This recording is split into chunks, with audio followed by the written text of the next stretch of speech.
नमः श्रीवर्धमानाय निर्धूतकलिलात्मने सालोकानां त्रिलोकानां यद्विद्यादर्पणायते।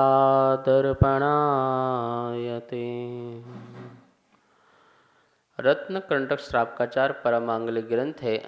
आचार्य समंतभट्ट स्वामी द्वारा यह दूसरी तीसरी शताब्दी में लिखा गया है। इसमें 150 श्लोक हैं। संस्कृत इसकी भाषा है। रत्नत्रय संलेखना और श्रावक के 11 प्रतिमाओं का इसमें बहुत सुंदर व्याख्यान है। हम सब लोग देख रहे थे यहाँ पर कि लोक मूर्ता का अभाव हमारे जीवन में होना चाहिए। उसके लिए यहाँ पर आचार्य भगवान ने बहुत सुंदर श्लोक दिया था कि आपगा सागर स्नानस मुच्यः सिक्तास मनाम गिरिपातोग्निपातस्य लोक मूढ़प निगतते। आपगह मतलब नदी में स्नान करना, आपगह सागर सागर आदि में स्नान करना, ठीक है ना। नदियों में लोग नहाते हैं और सागर समुद्र सरोवर आदि में स्नान करते हैं और स्नान होकर के अपनी पवित्रता समझते हैं। सच बात तो यह है कि धर्म को आज तक जाना ही नहीं है। शरीर की पवित्रता को धर्म मानने वाले ये भूल जाते हैं कि शरीर कभी पवित्र होता नहीं है। शरीर हाड़ मांस और रक्त आदि से निर्मित है और ये कभी भी वस्तु जो है पवित्र नहीं हो पाती हैं। ये अपवित्र ही रहा करती हैं। इस शरीर के स्पर्श से शुद्ध जल भी अशुद्ध जल हो जाया करता है, तो फिर किस प्रकार से ये शरीर की शुद्धि हो सकती है। शरीर जो है नियम से मलों से भरा हुआ है। नौ द्वार जो हैं मल से बहते रहते हैं। इसलिए इसकी शुद्धि करना बिल्कुल भी मतलब ये सोचना है कि हम अपने जीवन में सारा का सारा पुरुषार्थ जो है इसको शुद्ध करने में लगा रहे हैं, इसको पवित्र करने में लगा रहे हैं, जबकि शुद्धता और पवित्रता आत्मा की धर्म से होती है। और धर्म कौन सा है? रत्नत्रय को ही धर्म कहा गया है। वस्तु स्वरूप के प्रति सच्ची श्रद्धा, सच्चा ज्ञान और सच्चा चारित्र जो ये है, यही असली धर्म है। इसका अभिव्यक्ति बाह्य धर्म हमारे शरीर के माध्यम से होती है, लेकिन शरीर की शुद्धि जो है उससे धर्म होता है, यह मान्यता बिल्कुल मिथ्या है। सदियों सदियों से ये मान्यता चली आ रही है। हर व्यक्ति तीर्थ स्थानों में जाकर के नदी आदि में स्नान करके अपने को समझता है कि मैंने समस्त पापों से मुक्ति पाली। एक गाना भी पहले बना था, गंगा मैली हो गई, पापियों के पाप धोते धोते गंगा मैली हो गई।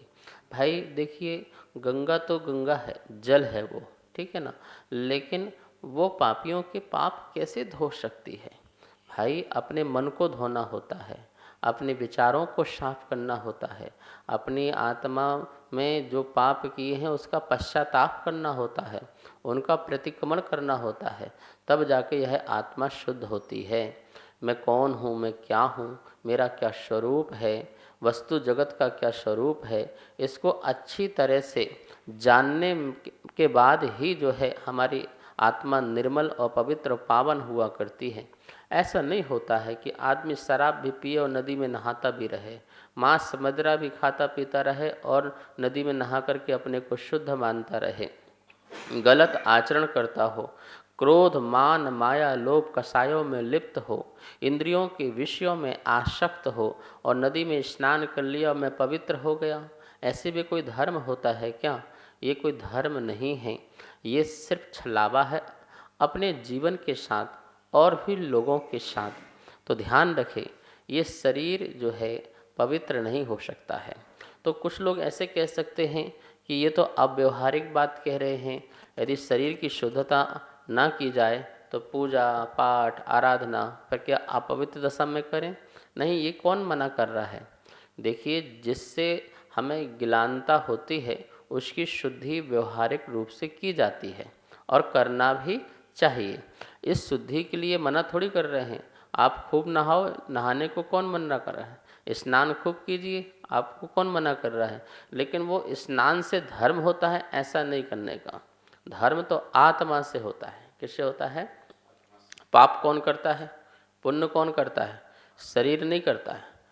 पाप पुण्य आत्मा करती है। वो बात अलग है कि मन वचन काय से अभिव्यक्ति उस पर पाप पुण्य की दिखाई देती है।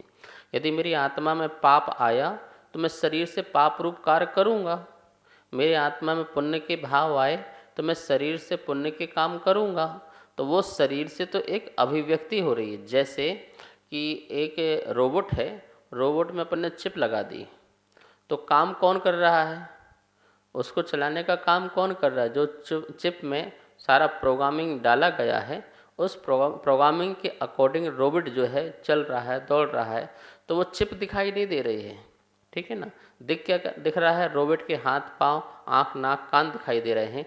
तो हम सोच रहे हैं कि रोबोट काम कर रहा है। रोबोट तो एक निमित्त है, काम तो वो चिप कर रही है। उस प्रोग्राम भरा हुआ है, वो काम कर रही है। वो ना करे तो रोबोट क्या काम का? कुछ नहीं है। जैसे मोबाइल है, मोबाइल में सिम डली हुई है, यदि सिम निकाल दो तो मोबाइल क्या है? कुछ नहीं। तो सिम की जितनी भी चीज़ें हैं उसकी अभिव्यक्ति आपके मोबाइल के द्वारा हो रही है, ठीक है। सिम निकला तो मोबाइल कुछ भी नहीं रह जाएगा, खाली खोखा ही रह जाएगा, डब्बा ही रह जाएगा। ऐसे ही यह शरीर में बैठी आत्मा जो है वही पाप करती है, वही पुण्य करती है। लेकिन व्यवहार में हम ये कहेंगे हम नमस्कार कर रहे हैं, हम प्रणाम कर रहे हैं, हम पूजा पाठ कर रहे हैं, हम दान पुण्य कर रहे हैं, तो इसका जो दिखना वाला जो चीज़ है वो शरीर के माध्यम से दिखता है, तो हमको लगता है ये धर्म कर रहा है। धर्म ये नहीं कर रहा, धर्म हमारी आत्मा करती है। इस बात को जो अच्छी तरह से समझ जाता है वो फिर इस प्रकार की बाह्य मिथ्या लौकिक चीज़ों में अपने आप को फंसाता नहीं है। तो आपका सागर स्नानस्य, आपका मतलब नदियों में, सागर मतलब समुद्र में स्नान करने से कोई धर्म मानता है तो ये लोक मूढ़ता है। लोक में प्रचलन में चल रही जो मूढ़ता है, मूर्खताएं हैं, अंधविश्वास। जैसे आप क्या समझ सकते हो? अंधविश्वास। अंधविश्वास मतलब क्या? जो हमने सुना, जो हमने देखा वही हमने किया। हमने उसमें किसी प्रकार की अपनी बुद्धि नहीं लगाई, कोई तर्क नहीं लगाया, कोई युक्ति आगम नहीं लगाया, बस हमने जो सुना और हमने वो किया। जैन शासन ऐसा नहीं है। भगवान महावीर स्वामी कहते हैं तुम आओ, अच्छे से परीक्षा करके आओ। तुम्हें ये धर्म स्वीकार करना है तो इस धर्म को भी अच्छे से परीक्षा कर लो। कसौटी में जब कसे, तर्क युक्ति न्याय से जब प्रामाणिक रूप से माना जाए तब जाकर के आप इस धर्म को स्वीकार करना। ऐसी सहजता से स्वीकार नहीं कर लेना, किसी के देखा देखी से स्वीकार नहीं कर लेना, क्योंकि ये भी फिर लोक मूढ़ता ही हो जाएगी। तो धर्म वह है जो मूर्खता से, मूढ़ता से परे हो, किसी के बताए हुए और सुने सुनाए हुए मार्ग में चलने वाला ना हो। अब लाखों वर्षों से चला आ रहा है, लोग उसी में ही जो हैं लगे हुए हैं। महानुभाव, एक राजा थे और राजा को किसी फंक्शन में जाना था, तो तांगे से जा रहे थे। वो जैसे उतरे तो उनकी जूती जो है मल में पड़ गई। तो मंत्री ने कहा कि राजन, किसी ने देखा नहीं, अब जूती यहीं उतार दो और आप पैदल जाओ तो आपकी प्रसिद्धि होगी, ठीक है ना। तो वो राजा फंक्शन में पैदल चले गए। यहाँ मंत्री ने चालाकी से फूल रखे थे टोकरी में, उसके ऊपर डाल दिए। जब मंत्री ने डाले तो लोगों ने सोचा कि लगता है यहाँ कुछ होगा, तो लोगों ने घर से लाके फूल डाले। किसी ने झंडा लगा दिया, किसी ने वहाँ पे माला टांग दी, किसी ने घंटी लगा दी। आज तक किसी ने सच्चाई का पता नहीं किया कि अंदर क्या है। और वहाँ पर अब तो मंदिर भी बन गया, वहाँ पर लोग बहुत तीर्थयात्री आने लगे, बहुत धर्मशालाएँ बन गई और प्रसिद्ध क्षेत्र बन गया। और बोलने लगे कि आज से ये तो अच्छा क्षेत्र है, चमत्कारी क्षेत्र है, यहाँ तो ये बाबा का चमत्कार है। उसका फूल बाबा तो नाम दे दिया, कोई नाम नहीं, फूल बाबा। लोग फूल ही फूल डालते थे, फूल ही फूल बरसाते थे, फूल बाबा हो गए। आज तक किसी ने सच्चाई का पता नहीं किया कि उसके अंदर क्या है, और लोग भागे जा रहे हैं। अरे वहाँ काम होता, अरे 100 जाओगे 10 के काम तो होनी होना। न जाने किसका पुण्य का उदय आ रहा है, किस स्थान से पुण्य का उदय आए, कब टाइम से किस समय उदय में आए, और वो निमित्त मिल गया बस और काम हो गया। अरे भैया वहाँ बड़ी सिद्धि है, वहाँ ऐसा हो गया, मेरा ऐसा हो गया, वैसा हो गया। और वो व्यक्ति फिर अपने परंपरा से जा रहा है। ये लोक मूढ़ताएँ हैं। जैन दर्शन स्वीकार नहीं करता। जैन दर्शन कहता मुक्ति की सच्चाई में जाओ, उसकी गहराई में जाओ कि यथार्थ क्या है, वस्तुतः क्या है। जब ये पता चले तब मैं उसको स्वीकार करूँगा। ये मेरा जो सिर है ये सड़ा हुआ नारियल नहीं है, जहाँ चाहे फोड़ दिया, जहाँ चाहे रख दिया। ये श्रद्धा का श्रीफल है, ये आस्था का, विश्वास का श्रीफल है, ये धर्म का श्रीफल है। ये वही रखेगा, वही झुकेगा जहाँ पर सत्यता हो, जहाँ पर सच्चाई हो, जहाँ पर अहिंसा हो, जहाँ पर वीतरागता हो, जहाँ पर निर्लेपता हो, जहाँ पर परमार्थता हो, वहाँ पे ही मेरा जो है मस्तक जो है झुकेगा। इस बात को हमें समझना है। तो कह रहे हैं कि कुछ लोग नदी में नहाकर धर्म मानते हैं, कुछ लोग सागरों में, समुद्रों में नहाकर स्नान करके धर्म मानते हैं।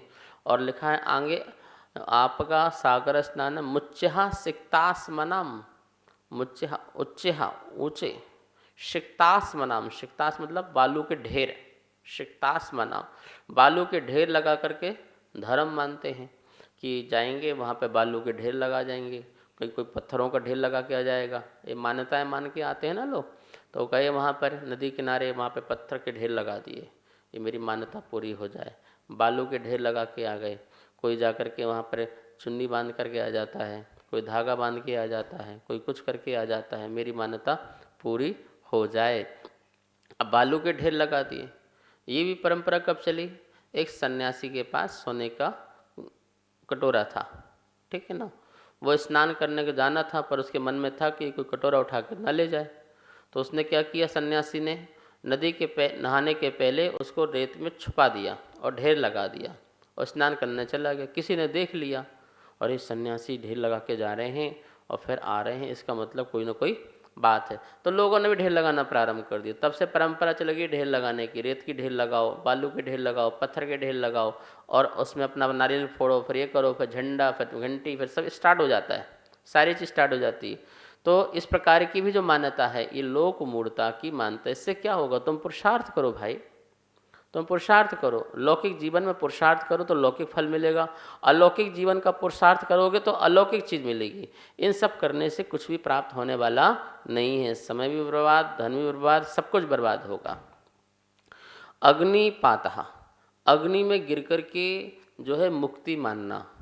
एक समय ऐसा भी आया कि लोग जो हैं अग्नि में कूद करके अपने को समझते थे हमने बहुत बड़ा धर्म कर लिया।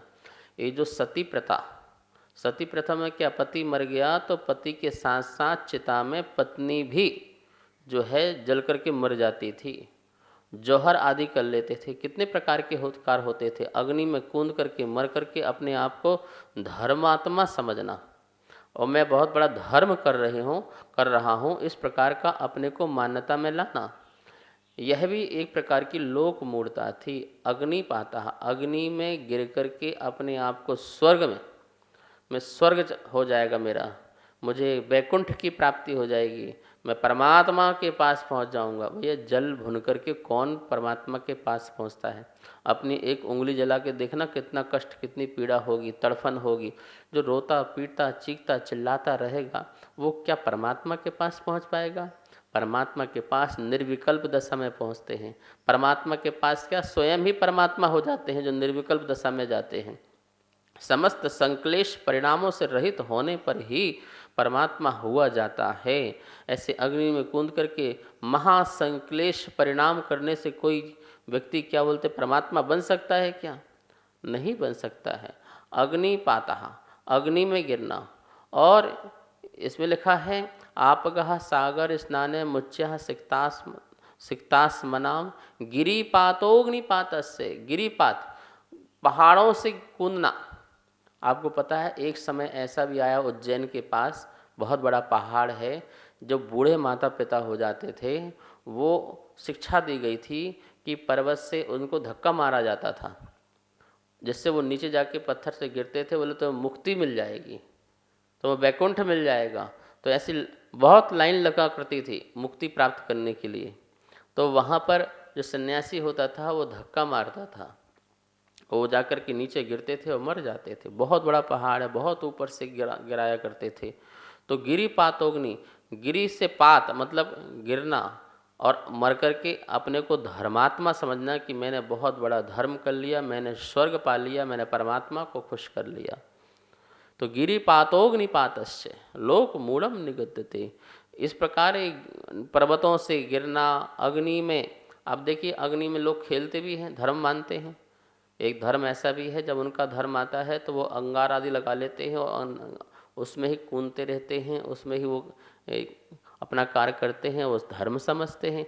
तो कोई अग्नि में कूदना, कोई पहाड़ से कूदना, कोई नदी में नहाना, कोई सागर में नहाना, कोई बालू के ढेर लगाना, और ये तो 4-5-10 नाम बताए हैं, ऐसे बहुत सारी मान्यताएं हैं।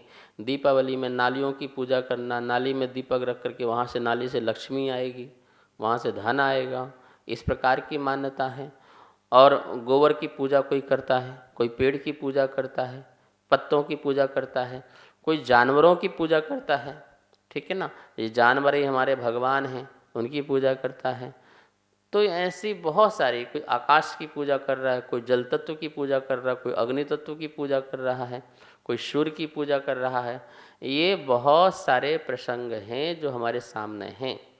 आप अपनी क्रियाओं में भी बहुत सारी ऐसी चीज़ें लेकर के आते हैं जिससे आपकी धारणाएं गलत बनती हैं। ये देवता नहीं है, ये परमात्मा नहीं है, और इनमें परमात्मा पने का अपन जो काम करते हैं, आप भगवान कहते हैं ये लोक मूर्ता है। लोक में चली आ रही बुरी परंपरा को धर्म मानना।